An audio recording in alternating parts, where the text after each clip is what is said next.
Well, good evening, everybody, and welcome to our weekly Sunday show.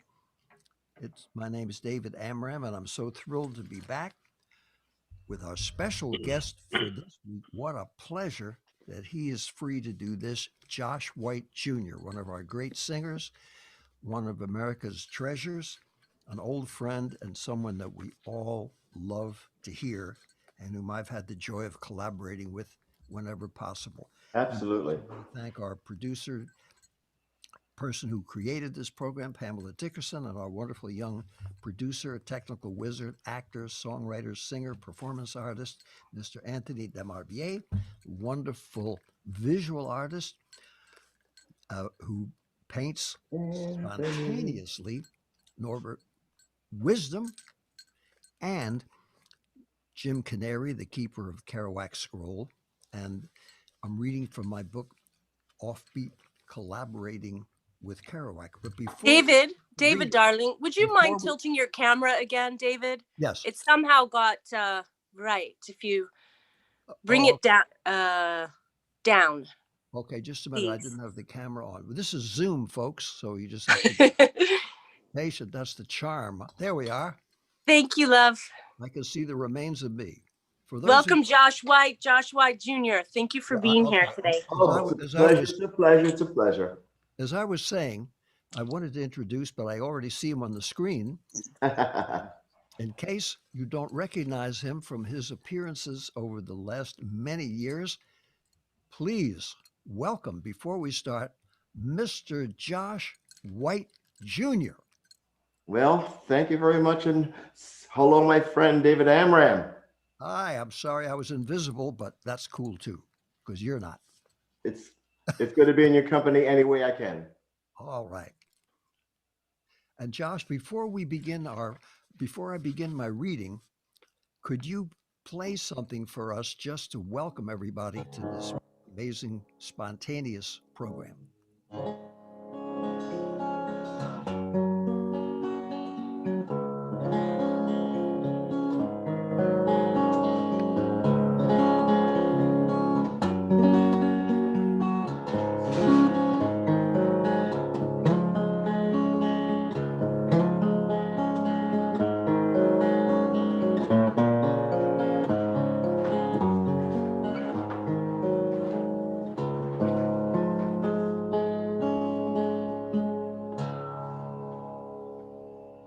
Will that work?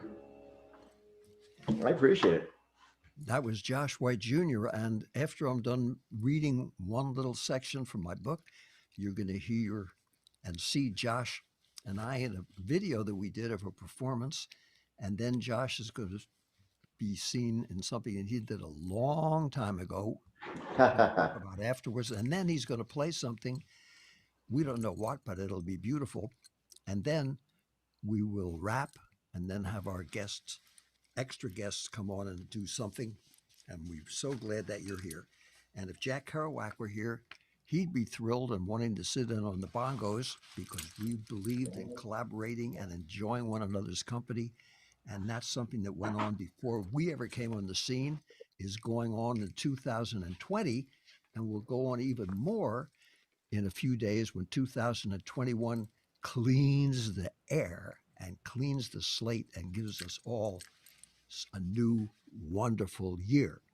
And we got no place to go but up, and that's the direction that we're going in. So last week we mentioned about doing the wonderful program that we did with Jack when I had such a great chance to work with him and be able to create some of the fine music that we did together and make a recording of his wonderful recordings that he did. And posthumously, I collaborated with him again. This whole second part of the book is about what I did after Jack passed away, which was about that spirit of collaboration, which is what we'll be doing with Josh tonight, and what we do, and what we did, and what we're trying to do, and will continue to do. This is after the recording. As I drove back to our farm, feeling a rare moment of contentment, I realized how lucky I was to finally have a recording of us collaborating. Even if it was done in this way, with the music added for Jack's readings, which he had done 42 years ago. It occurred to me as I hassled my way through New York's rush hour traffic that if I had not lived long enough to make this recording, there would be no documentation of the collaborative approach that Jack and I pioneered, except for Pull My Daisy. Much as I wish that Jack had been with us and could sit next to me now, listening to the rough mix of the cassette I was playing in the car, at least I knew it would inspire a new generation to collaborate with their brother and sister musicians. I tried to imagine what it would be like for young musicians, poets, and writers who were now studying our work to finally be able to read about us.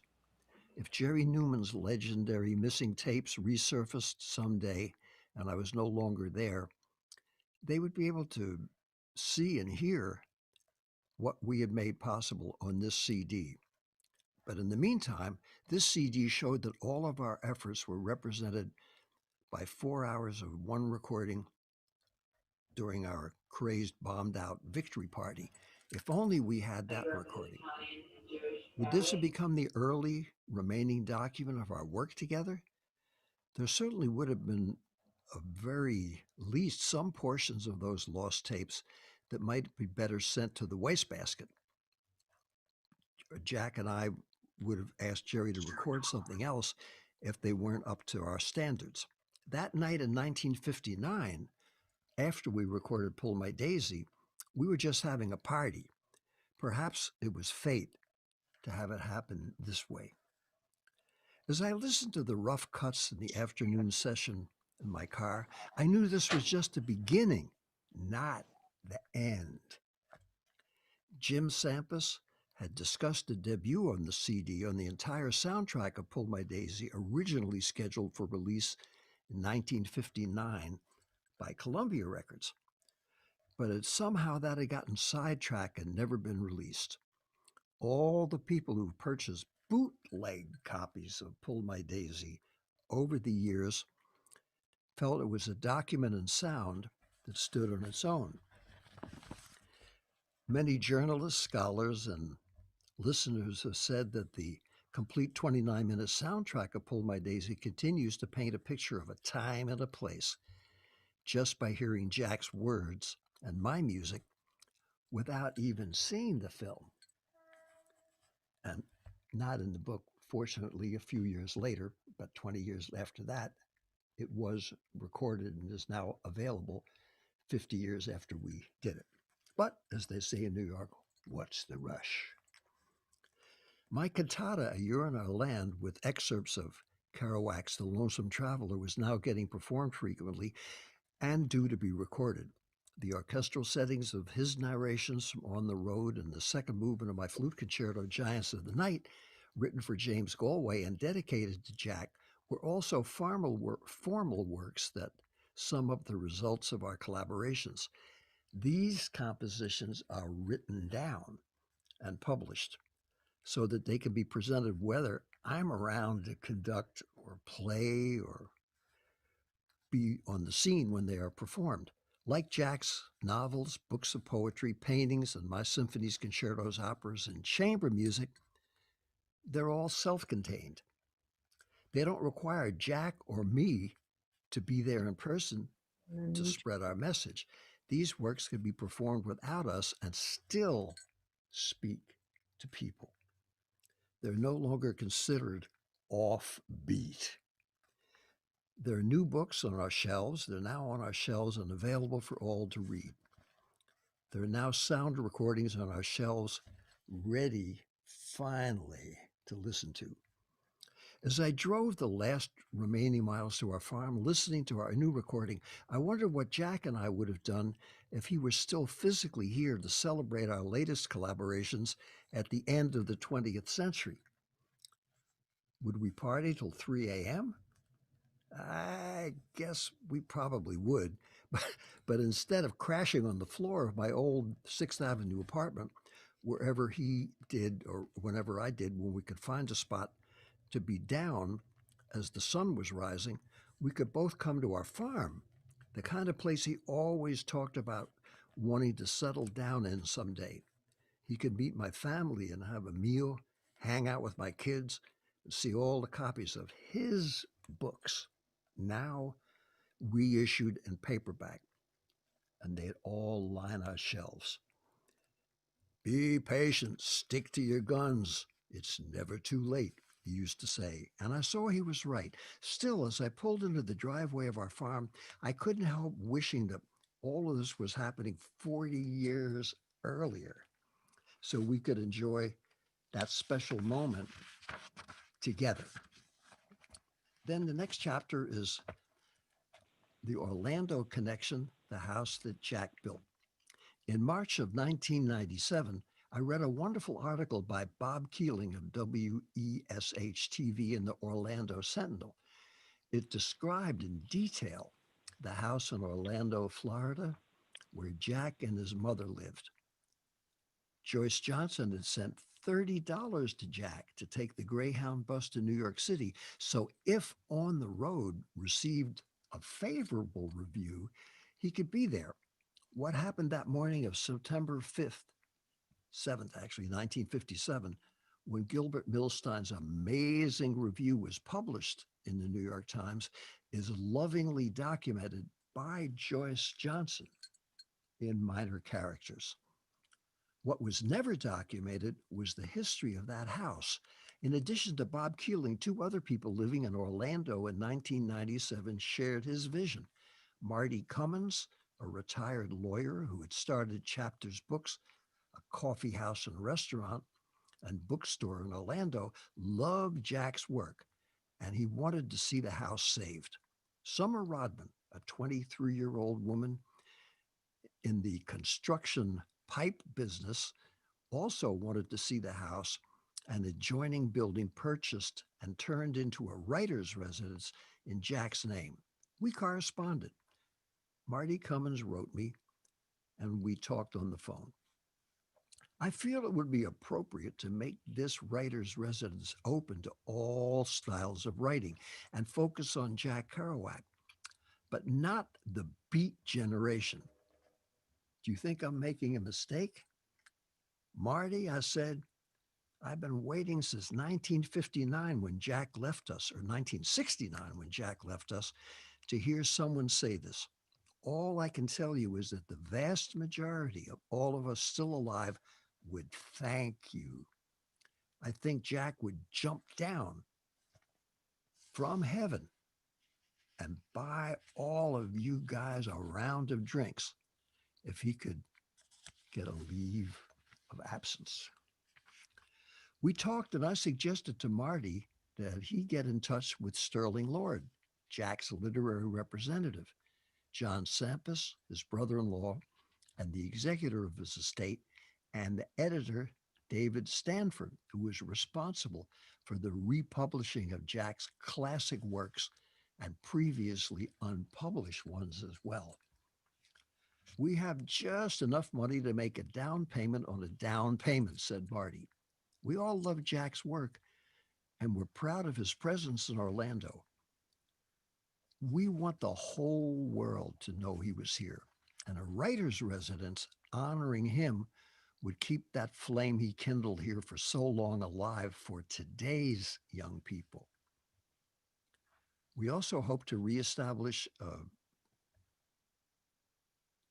fund for improving literacy in Central Florida school systems and establishing a prize for high school students in his name to encourage artistic activity.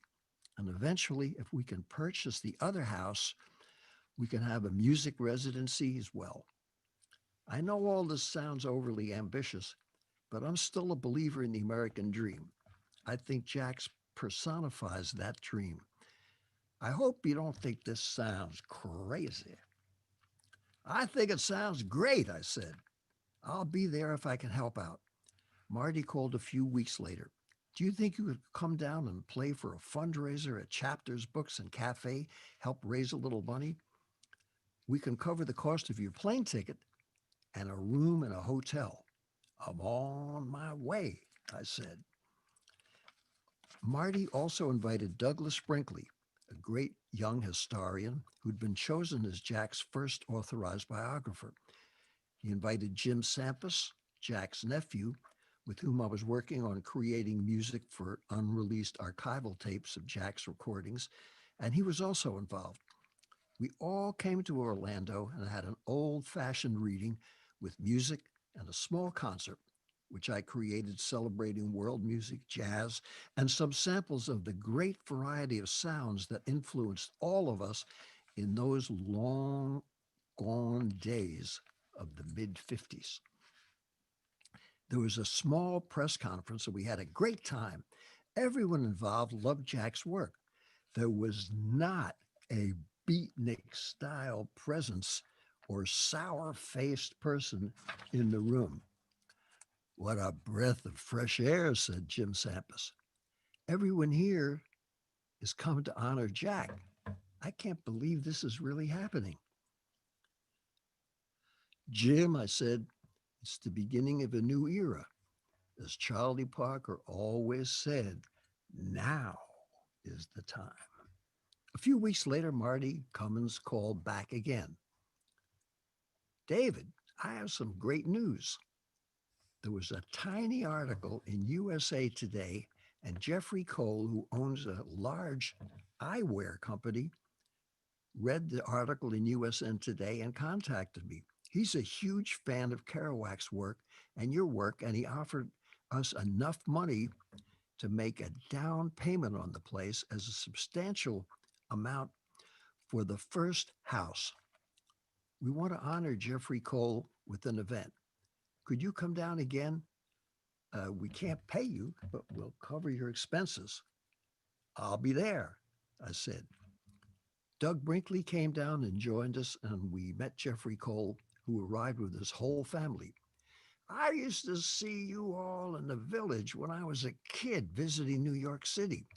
I admire your daring spirit. I'm happy and honored to come down for this writer's residency in memory of Jack.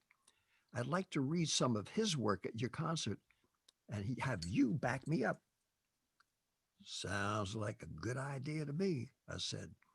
Thank you for honoring Jack. Your generosity will be a big help towards making the impossible happen.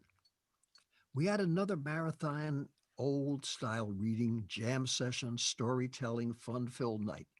Afterwards, Bob Keeling, his fiancee Karen, Douglas Brinkley, and Susan Bennett, a young poet, painter, and Kerouac scholar who was visiting her grandmother in Florida, all went to Alexander's outdoor restaurant to celebrate what seemed to be a giant step towards purchasing the small house and making it into a writer's residence. We talked about the new wave of interest in Jack's work and the reevaluation of the informal 1950s community of artists from many disciplines, of which Jack and all of us were members. I felt as if a true appreciation of our era had finally arrived. Each generation rediscovers Kerouac in their own terms, said Doug Brinkley. When David and I first met in 1982 at Boulder at the 25th anniversary celebration of On the Road being published, there was only a serious interest among a small group of devotees of Jack's work. Now that interest has become worldwide. There's so much more to Jack than the beach generation. His presence in Orlando and later in St. Petersburg is fascinating. His early life in Lowell, Massachusetts, and all the accounts of his daily life there are part of his unpublished journals, and they make an amazing story. I've got my work cut out for me. Don't you think he would be happy to have a writer's residence named for him? I know he would be, I said. He always supported his brother and sister's struggling artists. After all his years of rejection, he almost seemed to feel guilty whenever he met anyone who was striving to achieve something. He was emphatic when anyone would tell him about the pain they were suffering by being ignored. Jack never apologized for being an overnight success. He couldn't get his first 10 books published, and the town and the city received almost no attention when it came out. He would always mention to anyone who felt neglected that On the Road was finally published after being rejected many, many times. The town and the city was his only book, and that was his only proof to the world that he was a writer. The Time and the City is a beautiful book, said Susan Bennett. All of his books have their own special qualities. I'm so interested in your work with Jack, said Bob Keeling. I understand you and Jim Sampras and your music are working on making new recordings with Jack reading. I can hardly wait to hear them. All that we do together for the writer residents might make people here aware of Orlando's contributions to the culture of the South. We have something as noteworthy to offer more than just Disney World. We have the legacy of Jack Kerouac's presence here. We also have a great art museum here in Colorado, said Summer Rodman. We have a collection of contemporary art, including the work of a lot of the painters you and Jack spent time with. Tomorrow I'll take you there. Disney World and the Space Center have put us on the map, but we have an artistic community here and a lot of young people who need to know about our history. The next time I came to Orlando in Florida was October of 1998. The wonderful painter and inspiration to all of us was Carolyn Cassidy. She was also the author of Offbeat, and she joined us from London to help the cause of Kerouac's writers' residence. She was a central figure in Jack's life as well as Neil's, and a repository of stories of Jack's early struggles when she gave him love and support. Everyone in Orlando was excited at the prospect of meeting her in person and hearing her speak and reading excerpts of her wonderful book. Carolyn always reminded people that Jack and Neil had a great friendship and the ability to stimulate each other intellectually and keep an open door and a seat at the table for anyone who wanted to join them on their ride. Marty Cummins, Bob Keeling, and Summer Rodman all wanted the residents to reflect the egalitarian and inclusive approach that most of us championed in the 1950s. They knew that Carolyn would be a perfect person to spread that message. We want to create a broad-based group of supportive people from all over the country, from different fields who admire Jack's work. We'd like to invite them to be on our honorary advisory board, said Marty. I wrote a form letter to many old friends, all of whom happened supported Jack's work. Some of the writers who responded enthusiastically were Norman Mailer, Lawrence Ferlinghetti, Douglas Brinkley, Dan Wakefield, and Ben Bova. Musicians included Pete Seeger, Floyd Red Crow Westerman, and Jerry Jeff Walker. From the film world, British actor Michael York and Steve Allen. Photographers Pamela York, Patricia York, and Chris Felver also lent their names. The full-time board of directors was located in Orlando. The board kept growing with the addition of men and women who all had their own special contributions to make. They all worked hard to make money and awareness. The world premiere of the film made by the Sharples, Go Moan for Man, was shown during the event. I gave some concerts, and Carolyn Cassidy read and talked about all the throngs of people with whom she was associated, and we had a chance to stay up until nearly dawn every night, talking and sharing stories about Jack and Neil and the lasting value of their influence on one another and on several later generations of writers and readers. We also talked about the collaborative nature of our era and the importance of getting young people motivated to tap into their own creativity. This is so much fun just to see our dear Jack being honored in this way, said Carolyn. I had a friend who worked at the University of Missouri who couldn't believe that Jack and Neil and I all shared a passion for literature, art, and music of all kinds. He clung to the cliche image perpetuated by people who read articles about Jack, that Jack was some kind of an eccentric boor and that Neil was a semi-literate career criminal.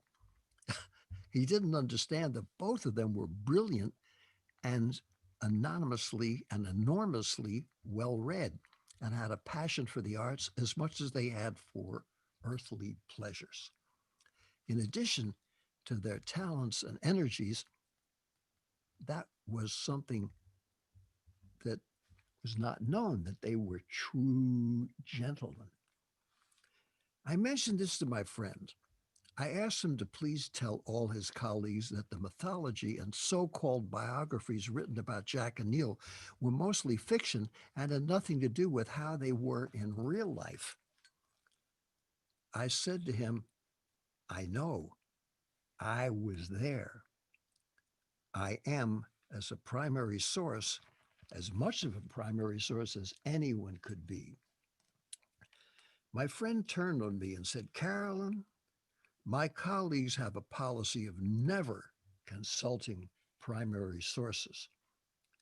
They feel they are unreliable and therefore they have no value in scholarly research. Carolyn and I, along with everyone else at the table, roared with laughter. You have to remember, Carolyn, that truth is always stranger than fiction, said Bob Dealing. Perhaps what you told them was just too much for them to handle.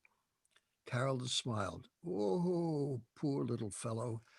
When I took this gentleman into my house, he pronounced himself as an expert on Jack Kerouac. He began lecturing me one day on what I had done during a crucial week in my life. Excuse me, I said. That never happened. You got it all wrong. No, I don't, he said, and plowed ahead, oblivious to everything. They make it all up as they go along. Some I know have done remarkable work. Hopefully, with the doers' doors opening up, there will finally be some accurate reporting done on all of this. We have to share and all we experience with the new generation of scholars. I'm not going to be here forever. Neither are you, dear David. We all have to guess the message out there. There should be more events and organizations like this one and the ones that Lowell celebrates Kerouac. Douglas Brinkley is a professional historian. I know he'll take the time, make the effort to get it right. Carolyn Cassidy's presence in Orlando was a turning point in the struggle to establish the writer's residence. Everyone who met her was moved by her presence and wanted her back for future events. And everyone who met her gained a deeper respect for Marty Cummins because his dream was now being encouraged by others to lend their support. I suddenly realized a major irony. In spite of the unappreciated and unheralded role of women in the 1950s, three of the writers whose works enriched the understanding of Kerouac's legacy were women. Carolyn Cassidy, the author of On the Road, which recoupled the accurate story of Jack's early years and struggles and his unique relationship with Neil.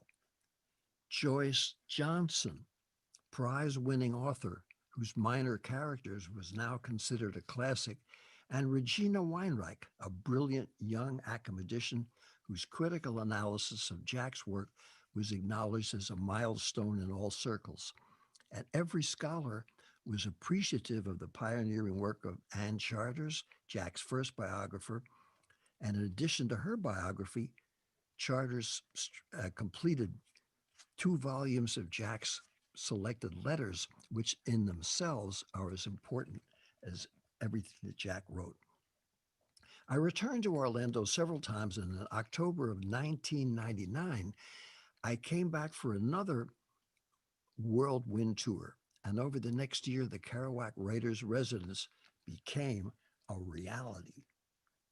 The old house was now become a home for emerging writers from all nations, of all ages, and all styles of writing.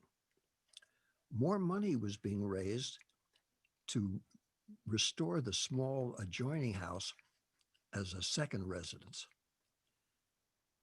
I seemed another phone call from Marty Cummins. David, hold on to your seat.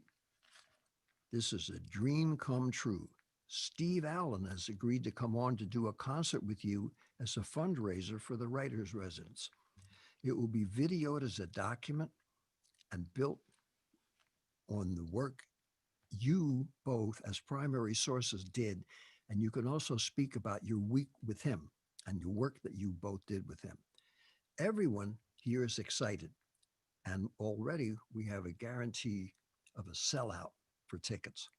In September of 2000, I flew down to Orlando again to do the concert with Steve Allen.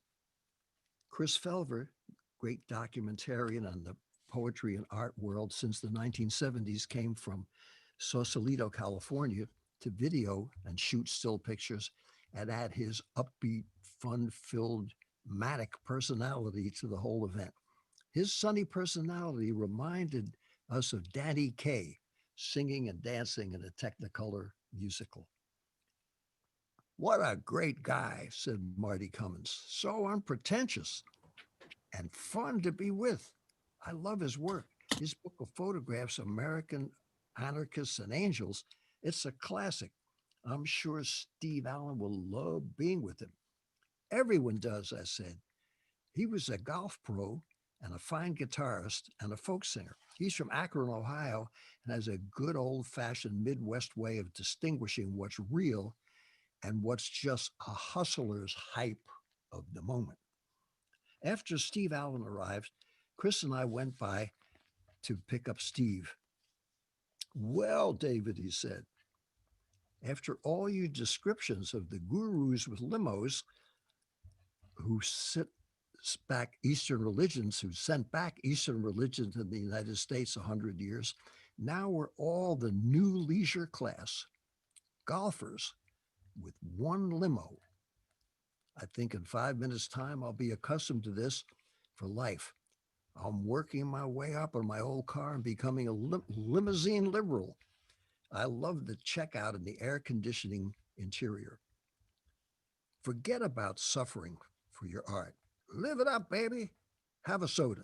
Then turn on TV. Let's use the entire cell phone in the back of the limo and order some sushi. Then play your ocarina for the driver. We're all ruling and living in style we should have been accustomed to years ago. We arrived at the hotel where Steve Allen was staying and parked. I went inside alone.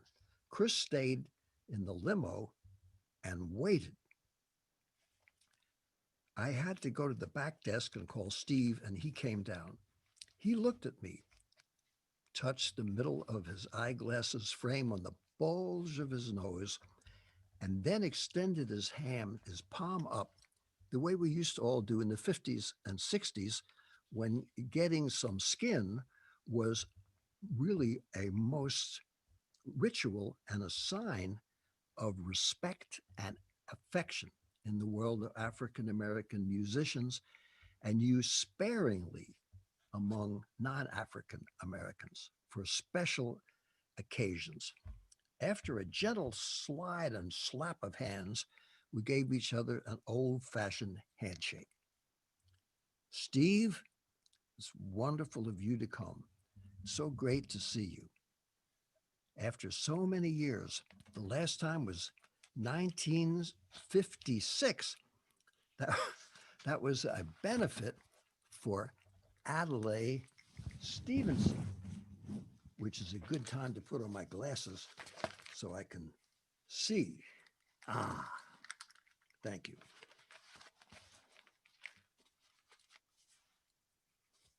I know, said Steve. I hope we can do this again without having to wait another 44 years.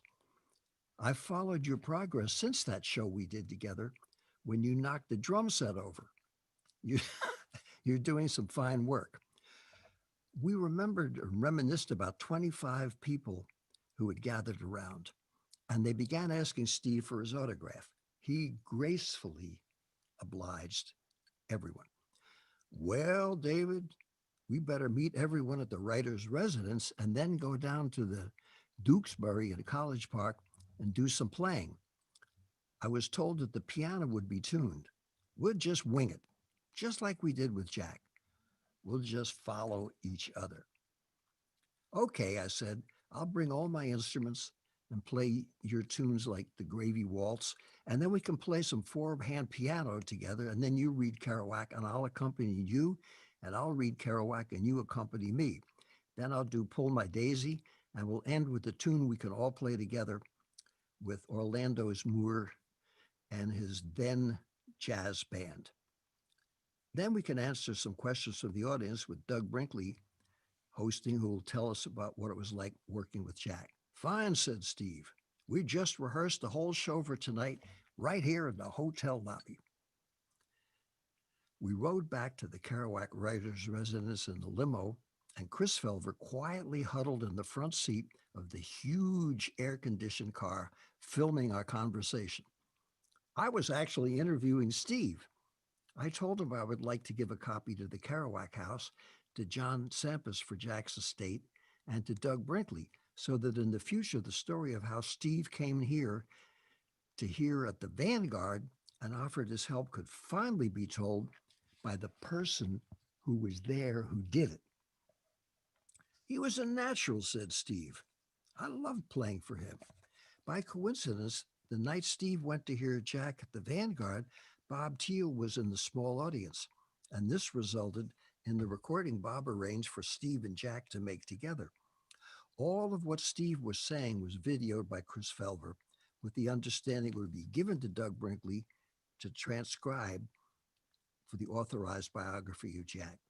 We were following Carolyn Cassidy's idea of sharing information with primary sources.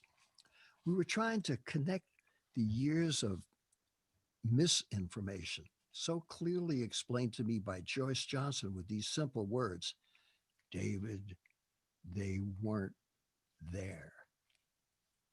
I realized at that moment that all of us still living had an obligation to try to pass on some of the beauty of it all that happened so long ago. The new generation, through no fault of their own, were still assaulted with the old cliche of the beatnik myth. So much written about Jack missed the whole flavor of the era, the ambiance, and the nature of Jack himself. As Steve continued his remarkable reminiscing, I flashed back to our conversations about Jack I'd had with Dizzy Gillespie, Sahib Shahab, Edie Parker, Joan Haverty, Jan Kerouac, Patty Chayefsky, Leonard Bernstein, Jack's mother, Lou Welsh, John Cleland Holmes, Langston Hughes, Zoot Sims, Al Cohn, Jerry Newman, Allen Ginsberg, Joan Mitchell, Franz Klein, de Kooning, Seymour Krim, Edgar Varese, Bob Donlin, Bob Kaufman, W.H. Auden, E.G. Marshall. So many people whose lives had been touched by Jack. They were no longer with us to tell Doug Brinkley how they felt and what they remembered. Now it was time to get out of the limo with Steve Allen, and I realized that he was saying what was true about the basis of true beauty. His conversations flowed as if all this had happened yesterday. He remembered all the same people, too. He remembered our 1956 encounters. He recalled the names of the people when we were there and what happened, including my overturning the drum set when I sat down to accompany him. I'm sorry, Mr. Allen, I had said. I'm really a classical composer and a jazz French hornist. I'm not really a drummer. I assumed you weren't, he said. He replied in his dry but gentle way. All those years later, he still retained his warmth and humor. I wish that we were driving to Los Angeles instead of a short distance to College Park in Orlando. Then Steve could have tapped out a whole history course for Chris to record on video as we made our way across America. Steve was like an African griot, recounting an oral history of times and places that he recalled in a concise and vivid fashion. Chris Felver and I both knew how lucky we were to be alone with him. His love of Jack and his writing, his respect for jazz and artists who created it, and his desire to share this with the world transformed the limo into a classroom, church, temple, 1950s coffee house. The limo finally arrived at the Kerouac Writers' Residence, a small, modest house in a quiet section of College Park, Orlando, that looked almost like the Orlando I recalled seeing as a child on the way to Paso Grill, Florida in 1937-38.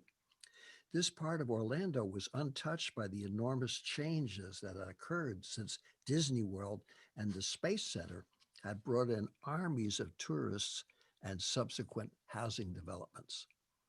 There was a small crowd of people waiting in front of the writer's residence. They were journalists from TV, newspapers, and magazines, fans of Steve Allen, who had also had home video cameras and tape recorders, were waiting patiently. There were people from the same block and one elderly woman who remembered Jack as an affectionate neighbor. Steve exited the limo and was swamped by everybody. Even the journalists asked him for his autograph. Standing tall, like a statesman visiting another country, he graciously obliged everyone, answering questions, telling stories, speaking to each person in a warm, genuine way that relaxed everybody. Whew, said Chris Felver, half whispering into my ear while all this was going on. This is fantastic, man. I've never seen anyone like him except when I was with you in Irving Plaza when you played that show with Willie Nelson. He's like Willie. He digs everybody. What a great cat. The footage we have is precious. All the stuff he said, I've never heard that before. He's like you. He remembers everything. He remembers the parts that were meaningful and stay with him, I said. We both have great selective memories. Well, he sure selected some great stories, said Chris. I can hardly wait to film your concert together. That should be out of sight.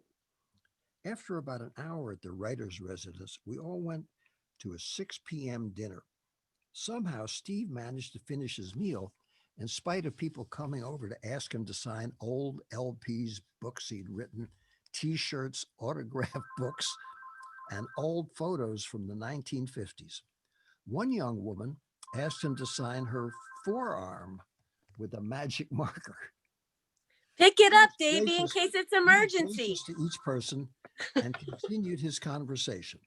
And when they left us, there had been no interruption. When it came time for us to play, when we rode from the table, and after being introduced, he walked up to the bandstand. This one is for Jack, said Steve. just before we turned to acknowledge the applause. We played some jazz standards together. I played penny whistles and French horn, and Steve played piano.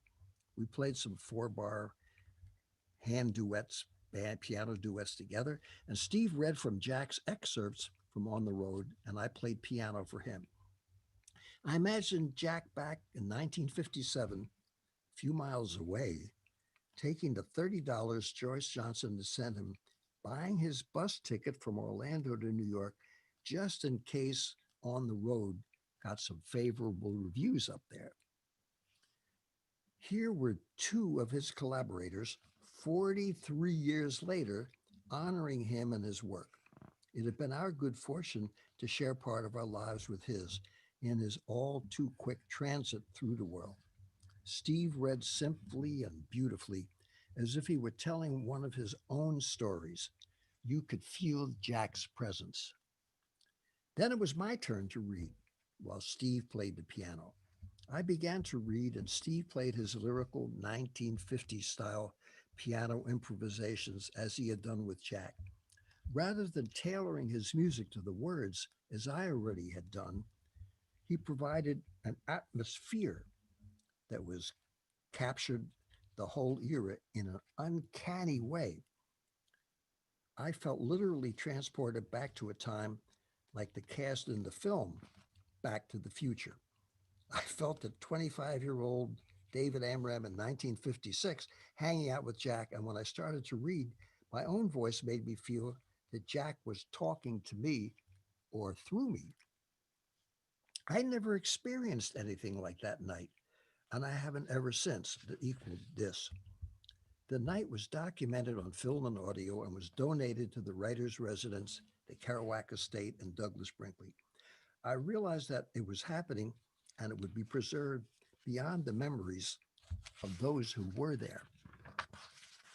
And next week, I'm going to read about what it was like going to Louisville, Kentucky, pronounced Louisville, and playing with some young people who were interested in Hunter Thompson's work and in Jack's work and in the artists who came before them. But now it's a delight to introduce our special guest for the evening, one of America's great musicians, speakers, and singers, and someone who's a joy to be with, from whether we were playing at a folk festival, a music festival, a word festival, or when we were together with the Colorado Symphony, Hmm. and I was able to record my two pieces of This Land, symphonic variations on a song by Woody Guthrie, and a piece called Theme and Variations on Red River Valley for flute and strings. And after that, the second half of the program, the young gentleman you're going to see came and performed. And I saw the musicians' faces in the orchestra because I was no longer conducting. I was now the sideman for this great artist. And I kind of peeked out without them seeing me. And I could see their faces saying, oh, man, we got some old Broadway singer here. It's like the Pops concert. Somebody doesn't. As soon as he started singing, I could see their faces saying, wow. And they told me, they said, man, this guy is incredible. And they were right. He does that all the time. He's done that all of his life. And I was privileged to see his dad when he was a teeny tot. And he's still singing up a storm and still inspiring people all over the world to be creative themselves because he sets the example by who he is, what he is, and how he does it. Please welcome the amazing Mr. Josh White Jr. Well, David, that's hard to follow. I thank you so much. I'm just a fortunate person to have you as a friend, and I thank you so Amen. much. I feel the same way. And Uh, so does everyone who has known you over the years. And there's so many people who aren't that way. And I guess our hearts go out to them. uh-uh. But that's beside the point because what you've done and what you do is really inspiring and beautiful and always keeping it for real. Well, it's when it's something you do for a living, for your life, it is it's gratifying to find that which you do is enjoyed by those who listen to you. You and I know that, Oh, and absolutely. I'm grateful for that. Well, I think, music is a blessing and is bigger than us. It's something you can't really understand it, but you can feel it and you can always try and get better. And you're one of the only guys I ever knew, among the only guys I ever knew, that appreciated everyone else and never blew anybody off if they came up to you for anything. And that's Oh, because absolutely. we're servants of a higher power called music. Oh, absolutely. It's we touch people in many ways. We can do it physically and we can do it vocally. And when you know it is appreciated, you feel good within yourself that gift that you're given can go out to some others and it touches them and makes them feel good, makes them think. And you're grateful to be able to be that vehicle for that to happen. Another thing a lot of people aren't aware of is that is good for your health because Amen. that wonderful whatever the heck it is that you get back. I remember when I was with the Detroit Symphony, Betty Carter was singing, and she had me conduct for her. The concert master of the orchestra, who was a great player, said, "What are you doing here?" He had seen me for years, and he said, "How come you're conducting something for a jazz singer instead of, you know, conducting Beethoven's Ninth or something?" I said, "Man, wait till tonight and you'll see why." And sure enough, we got through the rehearsal, and then Betty Carter says, soon, just like what you did with the symphony in in Denver, she started singing after about 20 seconds. Boy, you could feel that wave coming Amen. towards you. I said, "Oh my God." Then she put that out and it came back a second time. After the concert, the musicians in the Detroit Symphony said, "Man, we never experienced anything like that in our lives." I said, "That's why I'm here too." And I you're the hear, same way. I hear you. I hear you. It's good to have this gift that the gift is giving, not holding on and taking, it's giving. And it Yeah. feels good within our hearts. And hopefully it touches their hearts, that which we give. We're grateful. I'm grateful. Well, I was wondering, there was such a nice video that they made when we did the concert for honoring Pete Seeger. And then there's another great one, which I won't spoil the surprise, that was done when you were even younger. Hmm. And then you could surprise us by singing something yourself, which Pamela requested, which I would love to hear, and everyone else would too. And then we can rap a little bit and then get some suggestions. So, Auntie, if you can get that video up, this was because Pamela always suggested having what she calls an intermission, which meant, and here it comes, I hope. There we are. Okay.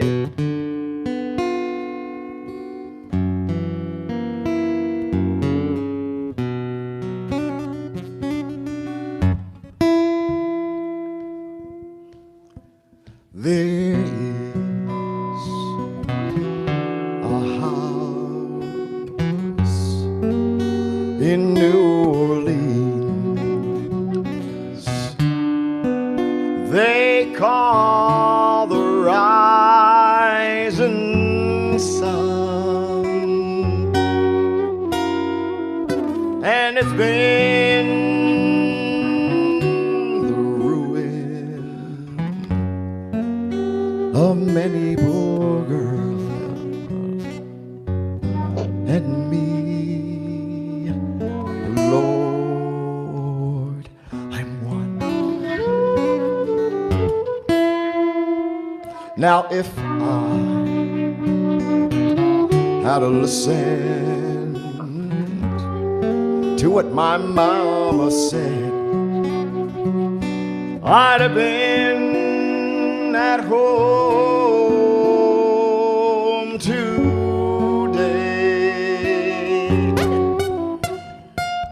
But being so young and foolish,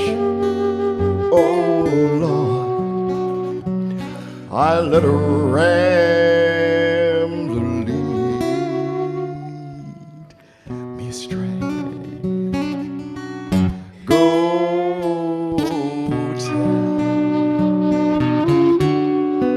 my baby sister, don't do what I've done.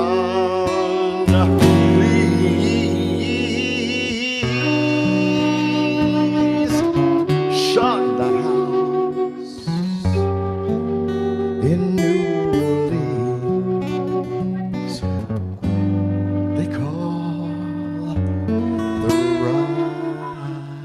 rising sun.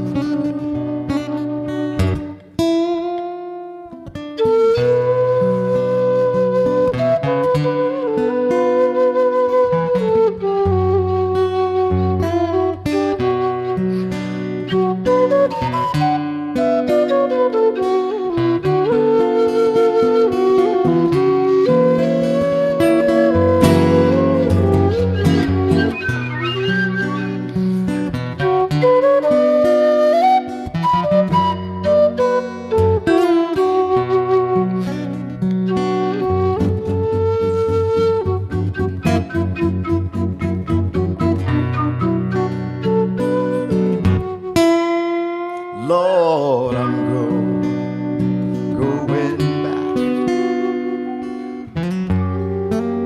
to New Orleans. My race is almost run. Yes, I'm going back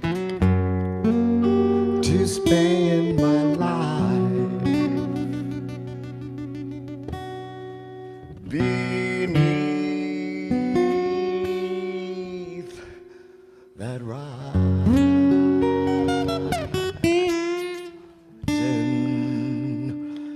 sun.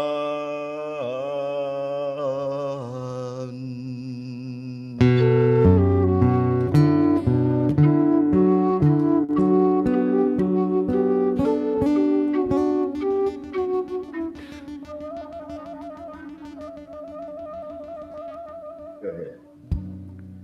Not bad. Wow, Hello. I see Jaquel just came on. Yay, hello. Hello. You slayed us with that song, Josh White Jr. It's extraordinary. And I was looking up the history of that song. There's so many theories, and I'm just wondering for you, where does that song come from, or what do you associate that song from? Well, easily, I didn't decipher it. I heard my father sing it. I felt what it meant to him.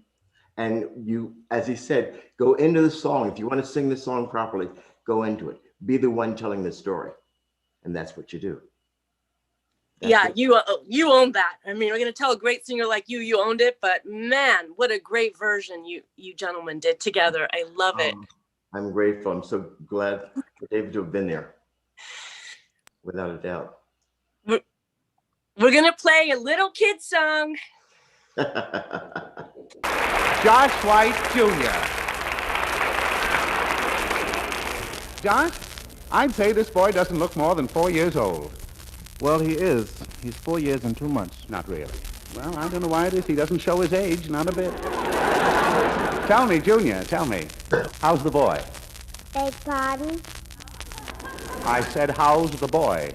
I haven't got a boy. I'm not even married.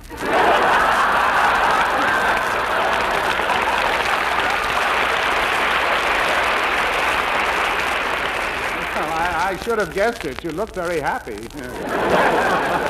Josh, how long has this boy been singing? Quite a while. You know, he's been making beat discs for the boys overseas even when he was 3.5 years old.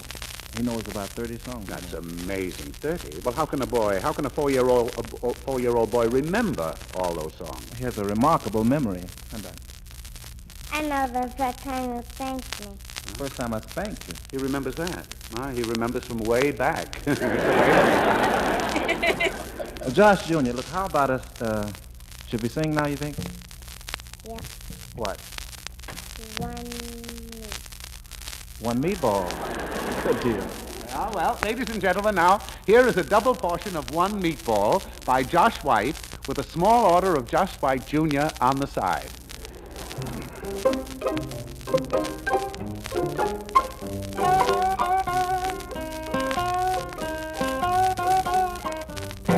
The little man walked up and down. He found the eating place in town. He read the menu from through to see what 15 cents could do. One meatball. One meatball. He could afford but one meatball. He told the waiter near at hand, take it He said for the dinner he had planned. to get what's out of one and all. To hear that waiter loudly call. What? One meatball. I like to hear you. One meatball. Hey, this here gent wants one meatball. The little man felt ill at ease, you got it? And brother, if you please, the waiter hollers down the hall. You get no bread with one meatball. One meatball. I like to hear you, Donnie. One meatball. Well, you get no bread with one meatball. You know the little man felt very bad. Why? One meatball was all he had, and in his dreams he heard that call. You get no bread with one meatball. One meatball. And no spaghetti. One meatball. Well, you get no bread with one meatball. Let's try it one more time now. One meatball. Everybody, One meatball. that one was groovy. You get no bread with one meatball.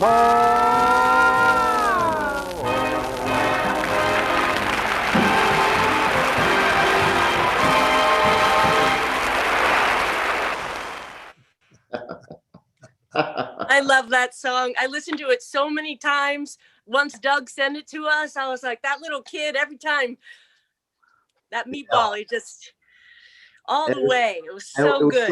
It was so much fun, and it didn't matter whether you're in front of other people or not. You're comfortable because I'm singing with my dad.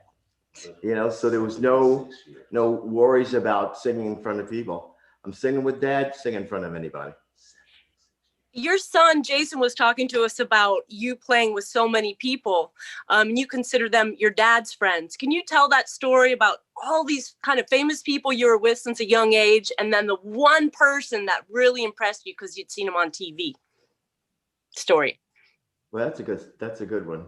I think as a younger person, I met so many people, but when I look back to the people I met,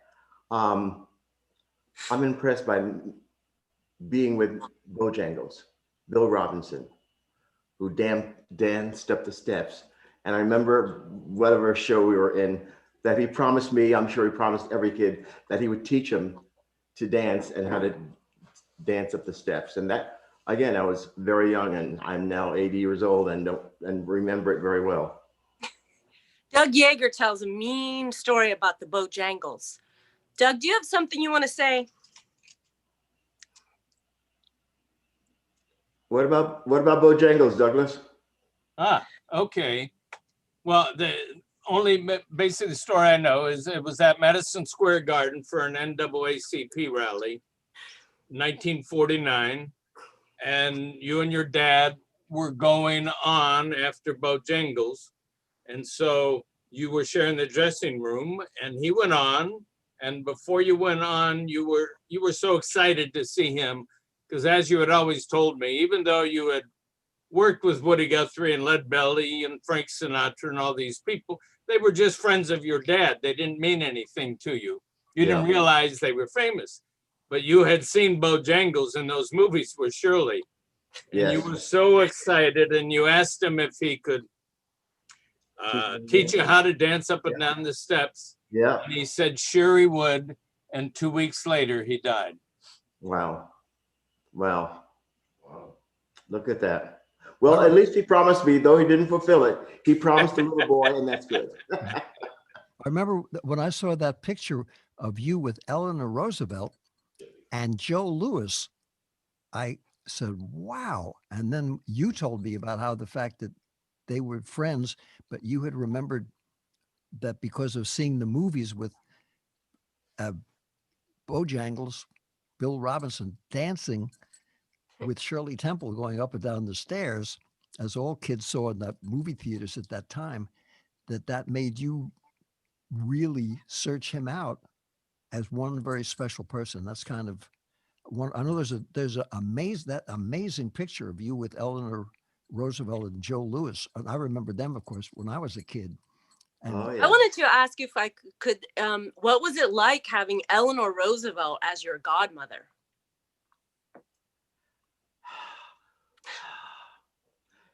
It was Mrs. Roosevelt. It wasn't the president's wife. It was Mrs. Roosevelt. It was someone that my Uncle Billy, my dad's brother, started working for Mrs. Roosevelt. So I would go up to Hyde Park and see her, and she'd send turkeys for Thanksgiving and Christmas and all. And so it was normal. It was not something exceptional. When I look back on it, knowing that she was sort of my godmother, back then it was just the lady that I knew that was nice and would give me stuff, and I could go to her home. It's when you look back on it, thinking, my goodness, I'm privileged to have been in her company and to have known her as I did. I might add that for the last 30 years, at least every 3, 4, 5 years, the Franklin Roosevelt Presidential Library has invited Josh to come give a concert there and to tell stories about him with the Roosevelts and the times he would spend up in Hyde Park playing with her grandchildren. I remember being there, and oh gosh, I don't know what relative it was that I was walking with, but there was a sort of a library there, and unbeknownst to people, there was a door there that could open up and go into a little room, and he said that's where the president and your father would sit and talk and drink cognac, and Dad would tell him about his life, and that touched me. That Dad was, Dad explained his life as a black man in the South, growing up and all, and they would have great conversations. And it was nice to hear that Dad was able to have that time with the president and with no unspoken terms, speak of his life and how things were that black people would have to deal with. Another beautiful thing, Josh, was when you also made that beautiful record with your sister, Beverly, that was so terrific. And I remember I called you up a few years ago. I said, man, I'd never heard that record. Who were those fantastic singers with you? And you said, that's my sister, Beverly. And I had never heard that recording. I knew she was a wonderful singer. And Doug told me the story of how Barbara Streisand, as a kid, mentioned that the most influential person that she in her early life, when she was still a kid living in Brooklyn, was hearing your sister Beverly. But I had never actually heard that recording, which is extraordinary. And another, David, you'll be happy to know that Beverly is on with us tonight, and so is his sister Judy, who also sang with he Wow. and his father. They're both here with us tonight. Absolutely. Hi, my sisters. great. Hello, do you ladies, would you like to unmic yourselves and say hello? In the lower left-hand corner, you just have to. Hello. Ah, there's my little sister Judy. Hello. Hi, little sis. I enjoy that one meatball so much. And when I hear you do the first Meatball? song, I immediately thought of Beverly, because that's the version that I most remember. Oh, yes. I know you all have done it, but I remember Beverly clearly doing The House of the Rising Sun. Oh, when I think of the song, Beverly, Judy, when I think of the song, I think of Beverly. I don't think of me. Well, thank you so much. Yeah, absolute truth, Beverly. Absolutely. I've never heard that. Would you want to give us a spontaneous verse? I don't know whether you'd want to hear it from this little gravelly voice, but We would, because this is a spontaneous show. That's up to my brother. Go, Beverly. What? Geez. Action. Let me hear you, Don. You want me to play it, you mean? Yeah, just a bit of it. Hold on. Donnie, let me start. Don't make it too low. There is. Yes, I'll try that. There is a house in New Orleans. They call the rising sun, and it's been the ruin of many poor girl and me, oh Lord, one. Now, if I had listened to what my mama said, Judy, help me, I'd have been at home today.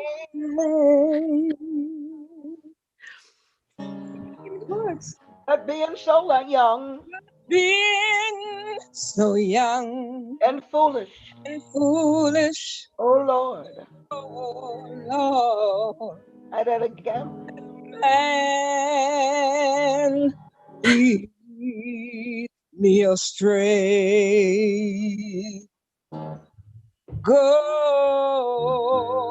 tell my baby sister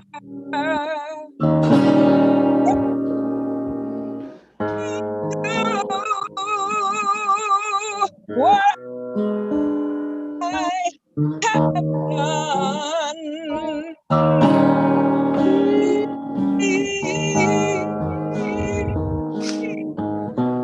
That house in New Orleans. Take it out. They call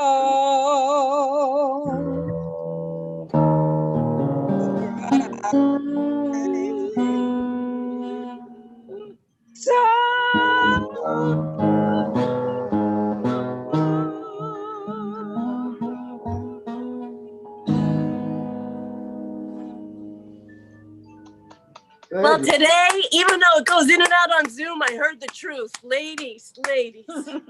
Let me tell you a little bit. Real deal. Let me tell you a little bit of the history of that song. Josh's father heard the song in the late 20s in Appalachia, a white lady, and she recorded it. And she recorded it as a mid-tempo, jaunty type of song. And it had many verses in it.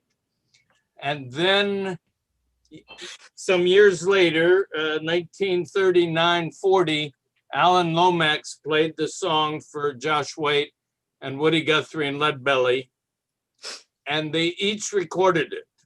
And Woody and Leadbelly recorded it the way the Appalachian lady had sung it. And Josh, he heard the song as a lament. So he slowed it down. He put it in a minor key. He sang it as a lament, and he was the first male to sing it as if he's the person. And that became a hit in 1941. And it's that version that everybody subsequently recorded. The one Can that anyone today ever think of hearing that song with no minor chord, major chords? It just, we've lived with it so long, I can't even grasp that being with just major chords. So he put his mark on it that way. That was beautiful. David, can you tell us about the first time you saw the great Josh White? Yeah, I was a teenager, hayseed, visiting New York City, and someone took me and they said, "You're underage, but we know you want to be a musician, and we'll tell the people if you don't drink anything and behave yourself." And I sat there and saw this man come out on a stool with a guitar, and I had never seen or heard anything like that in my life. And now here I am, 90 years old, a mature hayseed, but I still can remember visibly seeing him then and seeing him now in my memory. I remember the shirt that he had on, the way Wow. he sat, and the way he played, and that feeling of everybody in this fancy place getting out of their fancy lives and being in something that was super hayseed, because being brought up on a farm, I wasn't, used to being in a big city and being in all that elegant type, uptight surroundings of a very expensive place. And he was killing them, as they say in the vernacular. He was just spreading such a beautiful feeling in everything that he did. And then years later, I met Jackie Washington. Yes. And Jackie explained to me two things of how he had encouraged Josh as a great artist to try to address people, and how Jackie said, "I told Josh, it's not only good to be a great singer and a great guitar player, but stare in your shoelaces, but rather to go out and do something for the people." And then when I told that to you, Josh, you reminded me that he was one of the only people that called you Donnie. And That's right. I told that to your brother when I spoke to him yesterday. And someone said, "Do you ever call him Donnie?" I said, "No, I have too much respect for you and your family to use a family nickname." But Jackie told me that. But I remember when Josh was there, I don't believe you were playing that night, but it was just an amazing experience. And it encouraged me to think maybe someday I could dream of doing something in music. It was just one of those things, as you see as a kid or any time in your life, that just stays with you forever. Do you remember, Davey, any songs specifically that he played, or anything specific like that? Well, of course, I remember one meatball because Jimmy Savo was a great comedian. Jimmy Savo had sort of a hit record, and Jimmy Savo's only, up until he made that record, his only attention that he ever got was his punchline, "What was Pearl Harbor doing in the Pacific in the first place?" That was his bread and butter joke. And then when he recorded One Meatball, I think inspired by the way everybody was inspired by the way Josh Sr. did it, that he did that. And then doing that, of course, with Josh Jr. and seeing how he reinterprets that And we were up at a place in Canada, way up at the Vancouver Island Folk Festival. And Josh was doing some of the music there, and plus the other things that he does that are just remarkable.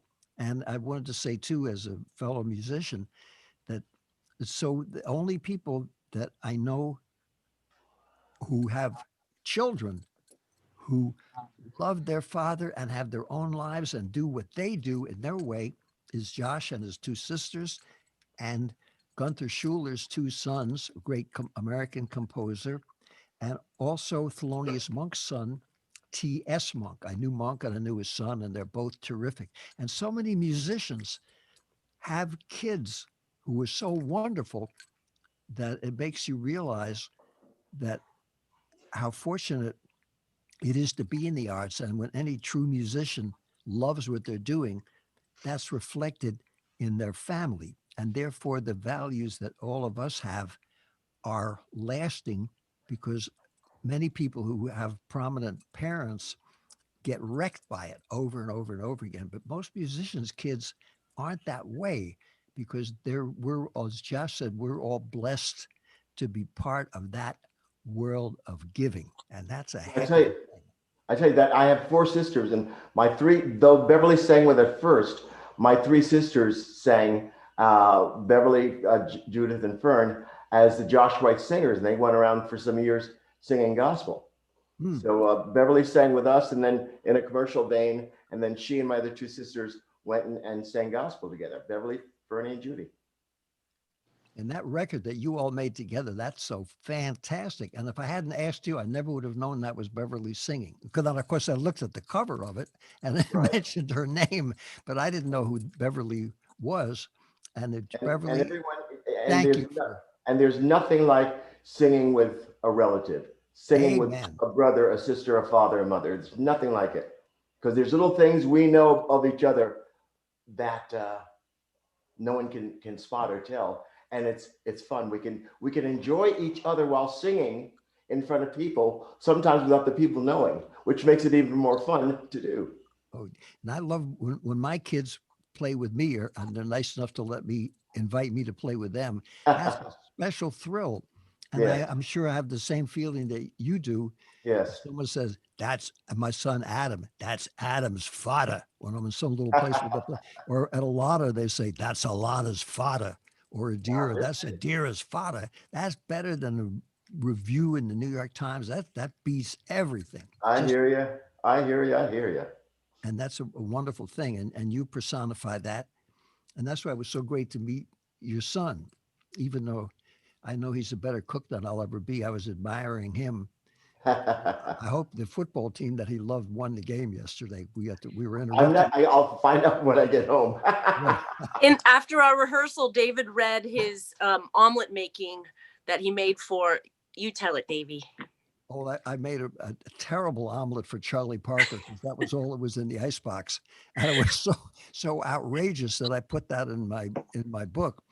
And then when I was making something for my kids way later on, they said, "Daddy, you're very talented, but we can't stand your cooking," because my wife was a great cook. So I figured, well, I thought it was pretty good. I'll give some to my dog, and the dog wouldn't eat it. Which shows me that it's good to participate, but if you can hang out with people that are better than you, it's better to get some of their advice and recipes because they might be too diplomatic to help you out. And I think in music we learn to do that. And one of the great things, Josh, I always enjoyed is that you always encourage other people to come and express themselves and are not critical. And most of the musicians are that way. I know, we all know, we musicians know that everyone wants to sing, whether they can hold a note or a key or not. And so you want to encourage that. And especially if you're in a crowd of people singing and you don't have a good voice, it's covered up by others who can sing. So you can still get the feeling of singing, though no one maybe will hear your off notes. Well, I would say to people when they're singing along, I said, if you don't, I said, you can just mouth it. I said, that's true. I said Yeah. that Milli Vanilli did that till they got caught, and the monkeys and other people singing. And I said, if you do it long enough, you'll be amazed. Suddenly, it can come out, and you can do it, because everybody, as we know, is a musician and an artist until we're talked out of it. And Yeah. see you and your sister singing tonight, man, that was something. I hope the heck that gets recorded. That was just so beautiful and so real. And that's the blessing working with Kerouac. He had that spirit, and he was a good singer and a listener. And I never heard him put down another author or musician or anybody. And that's the beautiful thing, the spirit of collaboration. That's what is so nice, that it's been always such a treat to collaborate with you and everyone else, and to sit and listen to you is just a treat too. I will tell the people, one of the first times we worked together, I don't remember where we were, but I think it was the House of the Rising Sun. Yeah. And it was so in you that you had to come out and start blowing, which I did not expect. And I heard you and I just thought, my gosh, this man took the time. He liked that, what you heard, enough to join me without even asking me. And then knowing that I would so appreciate it. And from that time on, that's what we've been doing. That was at the tribute for Odetta in Washington, D.C. Okay. Yeah, that was cool. That was beautiful. I remember that too. That was a big thrill. Yes, thank you. While we have three of the kids here, I would love if you could each tell a special memory about your dad. And we have Doug also, who is really good at facts. I'd love to hear some of that. The first to sell 1 million records and different things like that. Well, I think I mentioned that One Meatball was the first million-selling record by a black man in America. And it caused the following year, 1945, for him to be the first solo artist to do a concert hall tour of the United States. At that point, if you were a star, you would play big clubs like the Copacabana, or even bigger, you would play hotel ballrooms. But no one played, like Josh would go to the Auditorium Theater in Chicago and sell out 4,000 seats. By himself and a bass player. That's right. And that didn't occur in those years. Now, that same year, 1945, January 1945, is when Josh Sr. and Jr. did that NBC radio show, which was for the soldiers fighting overseas to raise money for them, with Duke Ellington Orchestra. You heard Duke Ellington Orchestra in the background, and the MC was Edward Everett Horton. Right. If you ever watch old movies, he was in 100 old movies, and he was the MC asking you the questions. And that was January 1945. But I don't know if Beverly and Judy are still here. I am, Doug, Bev. Okay. So Pamela was asking if you could tell a story of memories of being with your father. Well, I tell you, I don't think I ever really had my eyes on performing. We sang at home all the time. And so it was such a joy whenever we were with him, whether it was in Sweden or something locally. It was like being home. He made it so enjoyable, and was teaching us each time we began to sing. He said, I'm not a singer, I'm a storyteller. And if you don't believe what you sing, how can anyone else believe it? So he made you really feel and believe the story you were telling, so that you can convey it, as Donnie would say, to the audience. I loved working with him. And I'm the fan of that young man there with the guitar. He knows I love to hear him sing. And the stories that we can always tell when we traveled with Dad were just awesome. It was a joy, a blessing. And one of the things that have nothing to do with his singing, my father was a driver. I mean, we lived at 150th Street and Broadway, and the Village was, we had to go to downtown. There were times when we might be a little late. And my old man would get in that car, be it the Chevrolet or the Oldsmobile, and we were down there. We That's were right. down there. That's one of the things you don't forget about the old man was his driving ability and his driving and loving to drive. And did you like being on the road? It was natural. Yeah. It was not anything new. So being on the road was just part of what you did in your life. So was not looked upon as people would look upon us doing it at all. It was just What I most enjoyed was the way Daddy would teach on stage.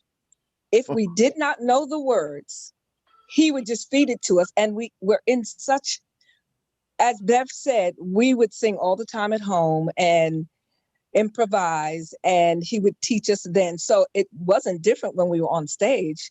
You know, as long as Dad was there, we could sing anything because he would feed it to us and we would take it right up and do it. And that was the most fun. When, you know, you could just reflect on, I'm just singing with my dad. You know, we were recording once, and I always get Doug or Bev, I always get the place wrong as to where. I thought it was London and you said it was Sweden. So I think it's between one of those places. But I knew by the bass player. Okay. And Dad had me sing Nobody Knows You When You're Down and Out. And he knew I was really sort of uncomfortable. You know, I'm the last one to go travel. I was like, I didn't like flying, but okay. But it was still fun being with him. And it was wonderful to see how you were received. That was a great thing. And I'm not talking about having things given into you, but just the honor, just feeling at home around those fans that he has. And so it was wonderful to be able to sing on stage, be backstage. We could be backstage and we would try to make him laugh. yeah, So, right. Judy, Yeah. Judy, that performance of you singing Nobody Knows You When You're Down and Out with your dad is for the world to see on YouTube. Yes. And I was going to say, well, two things just to forewarn you is once you all said you sing gospel together, I'm going to request a spontaneous gospel because I will slay myself if I don't make that request. And Judith, would you mind singing us a few bars of that song? Even just quietly so we know it? Of which one? Nobody Knows You? That is not a gospel, but do a gospel, Jude. Yes, well, the gospel is a separate thing, and that piece you're talking about doing on stage with your dad. Bev, what about Once was a hole. What? Well, hole in the ground or just funny. No, the blind man, Donnie. The blind man. Oh yeah, blind man here. Blind man. Okay. Stood on the road. And cried. Okay, I'll come in. Yes. Blind man. Stood on the road.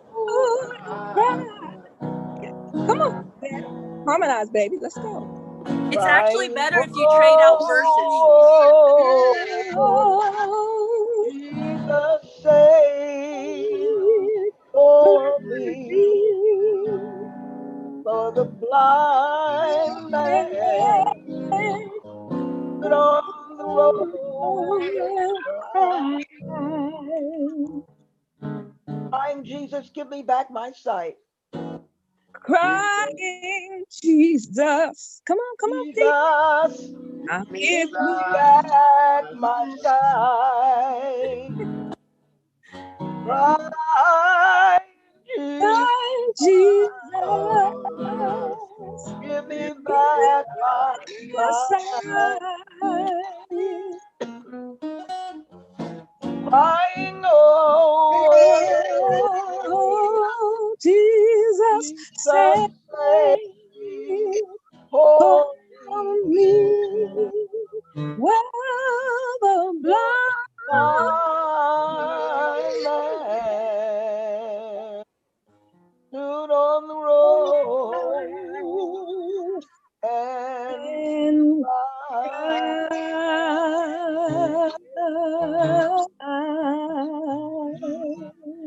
cry. Thank you. What a Faith. treasure. And we're doing a Kerouac show, so a road song. It's beautiful. Thank you. Oh, without a doubt, my sisters are good. My brother is great. You tell them.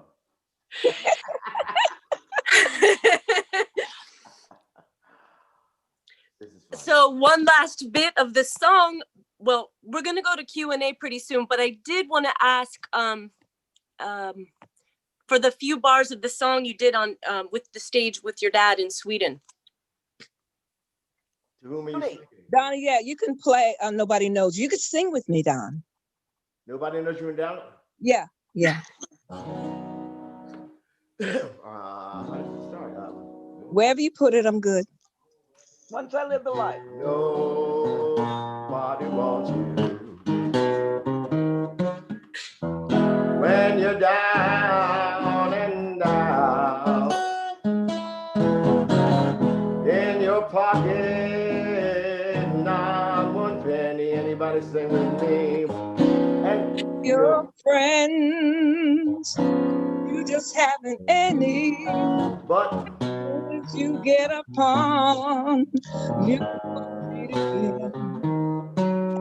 everybody wants to be your long lost friend.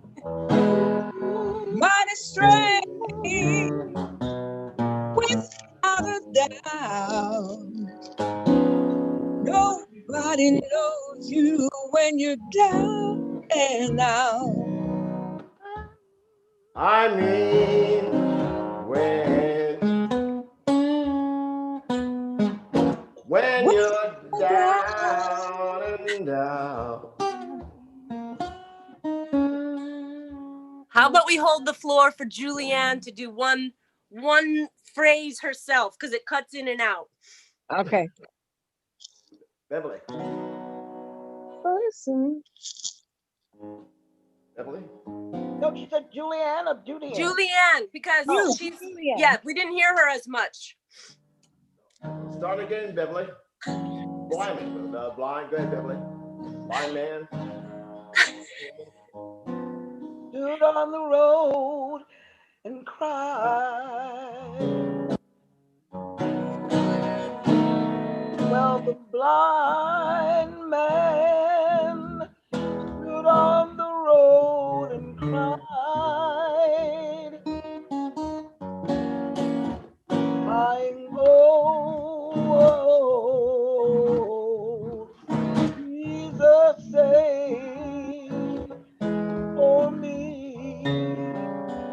Oh, the blind man stood on the road and cried. You're getting the best of I can give you. Fantastic, kids. Love it.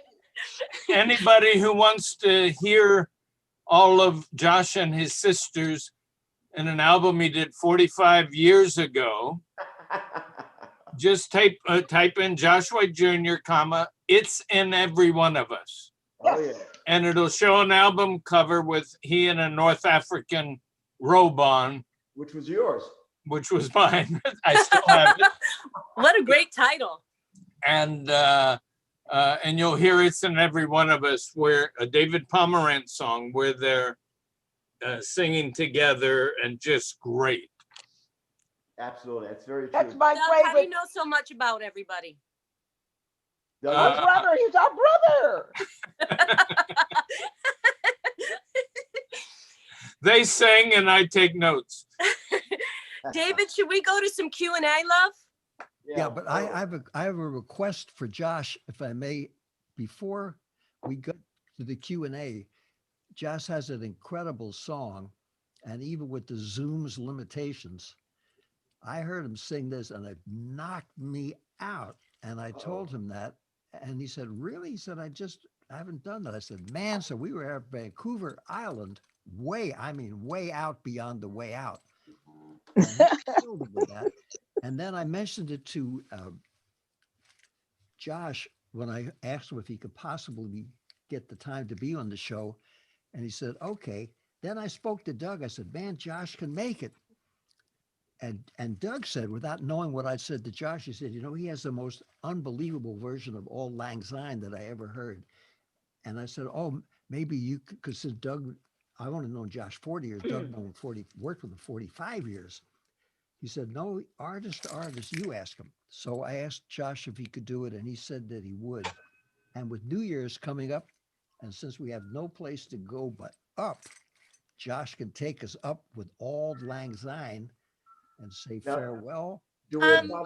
Do we have time to do the whole thing or just part of it? Yeah, would take absolutely. You Okay, have time for all of it, Sure. unless Pamela wants you to do it at the very end of the show. All right. Well, we can do it now, but we had a couple little lead-in things. Jack Kerouac always called Manhattan Old Manhattan, and it's in Davy's book Old Manhattanos. And there's a little quote that Anthony's going to say. And Jim Canary, are you going to read that piece today? The Silent Night piece? Yeah, I could read that. All right. So Hello, what's going to go everybody. first? We have Jim Canary on. We wanted to set the mood for your song, okay? Absolutely. Jim Canary, you're unmiked, I hear. Yeah. Hello. Hello. Tell us once again about yourself, please. This is Jim Canary. I'm a big Kerouac fan, and been lucky to take care of the On the Road scroll since Mr. Irsay purchased it, and continue to travel it around the world when that's possible. And hopefully it'll be possible again. It's supposed to be in Japan this summer, but we'll just have to see about that. Any rate, Pamela asked if I would read this this evening. Let me see. This is a kind of a Christmas mood. Mm-hmm. I've got a terrible cold. It's been, so I'll do what I can. Okay. I have lots of things to teach you now in case we ever meet, concerning the message that was transmitted to me under a pine tree in North Carolina on a cold winter moonlit night. It said that nothing ever happened, so don't worry. It's all like a dream. Everything is ecstasy inside. We just don't know it because of our thinking minds, but in our true blissful essence of mind is known that everything is all right forever and forever and forever. Close your eyes, let your hands and nerve ends drop. Stop breathing for 3 seconds. Listen to the silence inside the illusion of the world, and you will remember the lesson you forgot, which was taught in immense Milky Way, soft cloud, innumerable worlds long ago, and not even at all. It is all one vast awakened thing. I call it the golden eternity. It is perfect. We were never really born. We will never really die. It has nothing to do with the imaginary idea of a personal self. Other selves, many selves, everywhere. Self is only an idea, a mortal idea. That which passes into everything is one thing. It's a dream, already ended. There's nothing to be afraid of and nothing to be glad about. I know this from staring at mountains months on end. They never show any expression. They're like empty space. Do you think the emptiness of space will ever crumble away? Mountains will crumble, but the emptiness of space, which is one universal essence of mind, the vast awakenerhood, empty and awake, will never crumble away because it was never born. And what is that from, Jim? Well, it was when he was sitting down under a pine tree at his sister's place in the Carolinas. Wow. Beautiful. So before we go to the Old Lang Syne, I feel if we don't get a few questions in, I know there's a couple people probably with some questions. I'd love to do that, Davey. But first, can we go to Norton Wisdom, because Norton's going to be painting while you sing. Hi, Norton. Cool. You there? There's the man.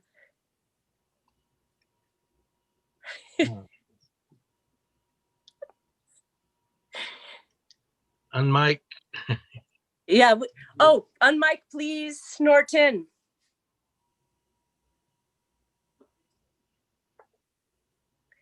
It's the Norton Wisdom Show. Mhm. All right. Well, we'll come back to him. Accepting the award for Norton Wisdom, accepting the award for Norton Wisdom, if we could move on gracefully, perhaps we Yes. could have one or Q&A. two questions from the audience, and then we could end on time with what we planned, and Josh could sing that great song to bring us into a new year. But does There's anyone? Norton. Hello. Okay. Hi, love. Hello. Can you hear me? Yes. This is Nelson Harrison. Now I can. I just wanted to say hi to Josh. Can you hear me? I can hear you barely. Hey, you remember we played together in Pittsburgh a couple of years ago at the Indigo Hotel where I met you. Right. You remember that? Yes. I had the little horn. Yes. Yes. And we were discussing, we were just about the same age. Yes. Yes. Yes. So I just wanted to say hi and Again. happy holidays, and it's great to see you, and I think of you all the time. You too, my friend. Thank you. For those of you who might not recognize him, that's Dr. Nelson Harrison, who's a great scholar, a psychologist, and also a trombone player, played with just about everybody, and has a whole amazing website, the land of the giant killers, of all the people in Pittsburgh for the last 100 years who made such great music of the art form known as jazz, and were from Pittsburgh and still are living in Pittsburgh, who created that. And Doctor, it's great to see you always. And I encourage everybody who watches this program, they want to read about the people that Jack Kerouac wrote about. Dr. Nelson played with a lot of those people and still playing. And thank you for watching the show. I didn't know. Well, thank you for doing the show. I wouldn't miss it at all. I look forward to it every week. Josh Jr. was a great surprise to see you. It's so wonderful. Oh yes, it does my heart good to see you. Absolutely. Absolutely. So I have a question. Yes. Joyce I have has a a question. Yes, I didn't, hello. Hi, Joyce.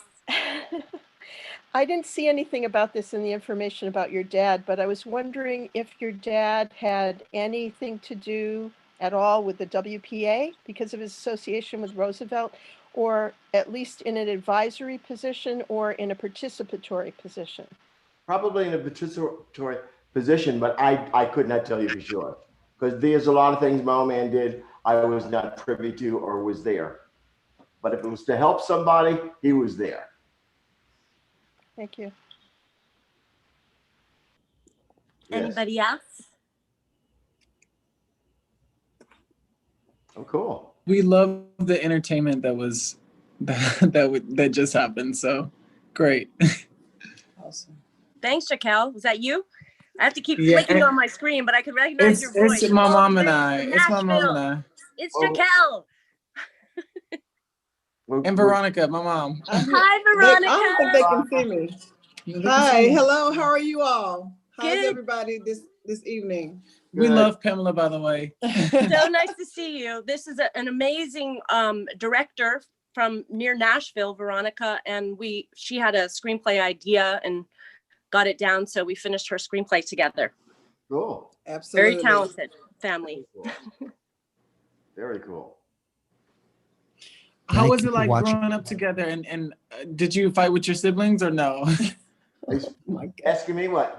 Say it again. No, I was saying, did you, being that you come from a musically family, like, did you all like fight when it comes to like performing and just ideas and just collaborating? Not very much, I guess, because I have 4 sisters and I was the only male. If there was any, so no, for my end, not at all. I do remember we He had the upper hand because he was the only young man, so he had the upper hand. He was the apple in mom's eye.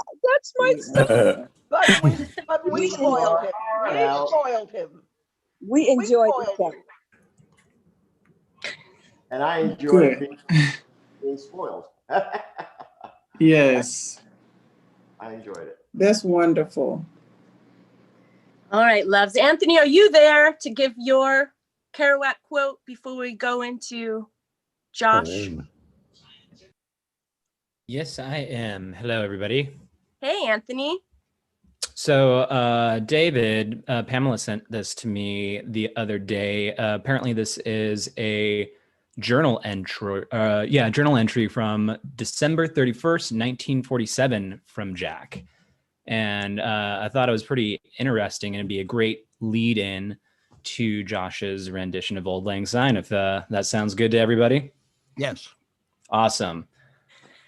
December 31st, 1947. Party at Tom's in Limbrook. But how sad I was at midnight without a girl. Alone in a room playing Old Lang Syne on the piano with one finger. But afterwards, the drinking and the yelling. Drinking enormously with Jack Fitzgerald and telling great stories and talking right into the morning. And into the morning he went, playing Old Lang Syne. It's like a clue to me. That's a cue.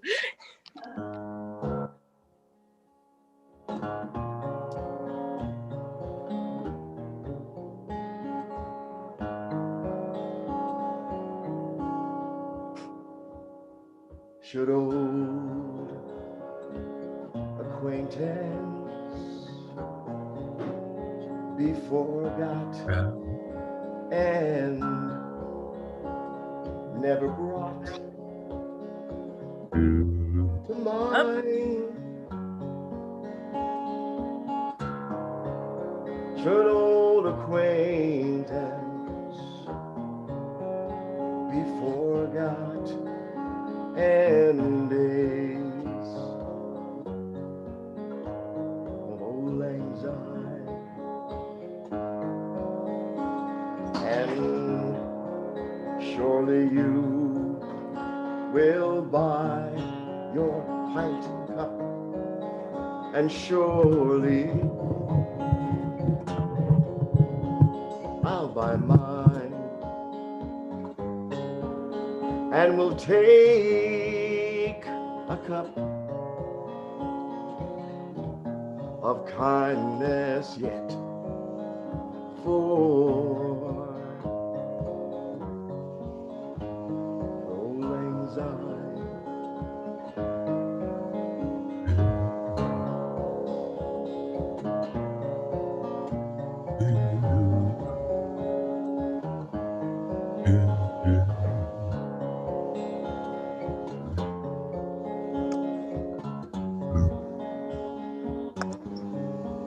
Yes, we'll take a cup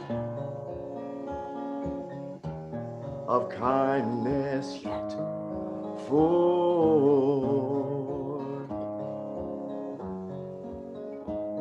old lang syne.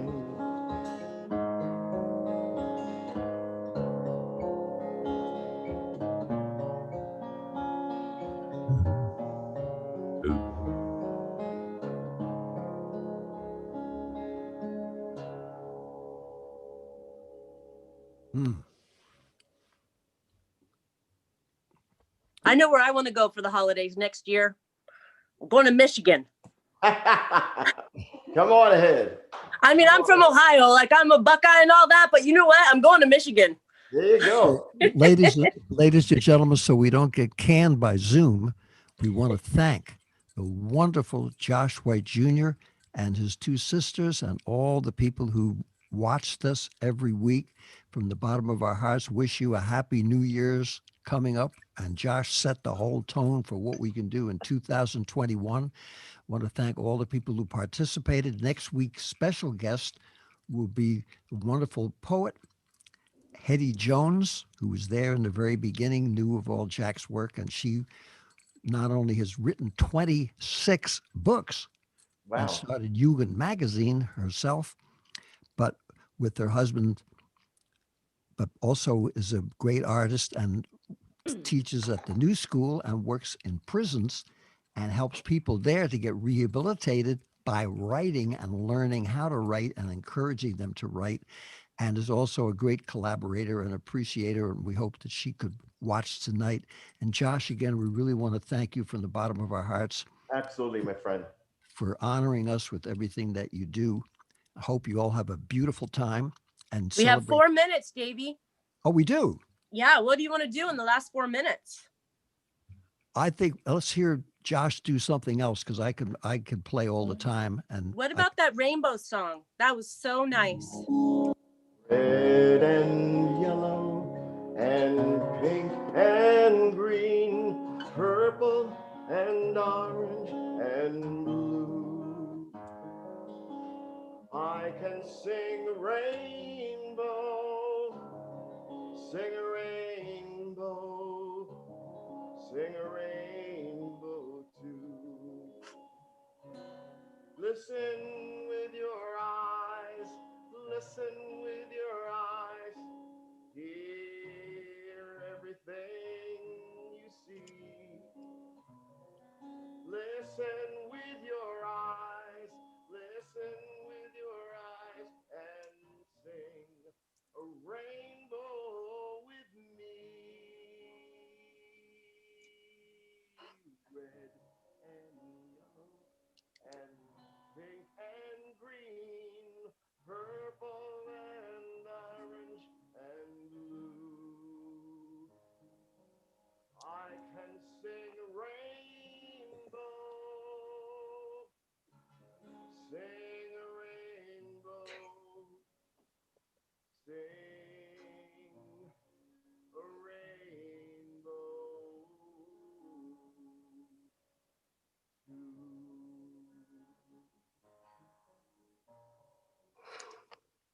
sing a rainbow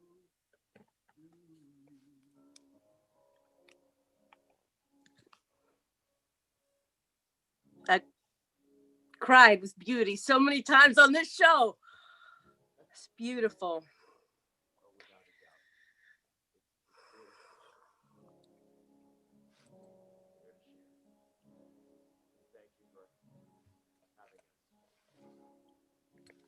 So, ladies and gentlemen, in our remaining 1 minute, so we don't go overtime and lose the Zoom forever. Again, thank you. Thank you, Josh. That was just terrific. We want to thank Pamela Dickerson, who thought of this program. Otherwise, we'd be watching CNN and really be bummed out. We want to thank Anthony, not only for his brilliant engineering but his wonderful performance of Kerouac, and of course, Norton Wisdom, who was painting away. And I don't know if he's there or not, but he is all the time and just terrific. And the great James Canary, the keeper of Jack Kerouac's scroll. And of course, Josh's two sisters who are there gracing us with their beautiful voices and their good feelings. And Pamela's two friends, the television producer and Dr. Nelson Harrison, and everyone else who has participated and come in. Hope we see you all soon. Be creative. 2021 will be the best year yet. And as they say in the intellectual circles of yesteryear, it couldn't be no voice already yet. So please enjoy every precious second of life. Be creative. Encourage your kids and your parents who are still alive to be creative and enjoy the blessings that we have here, and realize that our gig is to share whatever we have with others and make things a little better. And we can do it. And Josh and the music and what Jack Kerouac did and all of us are trying to do proves that there is a higher standard, and that full greed ahead can now disappear into this past year and be ensconced in the museum of the deservedly forgotten. So adios 2020. As Woody Guthrie said in his great song, it's been good to know you. But now, Charlie Parker said, now's the time. So now is the time to say goodnight. Thank you for honoring us by being here. We hope you all have a good time. And don't forget, if Josh White's in your town, get there early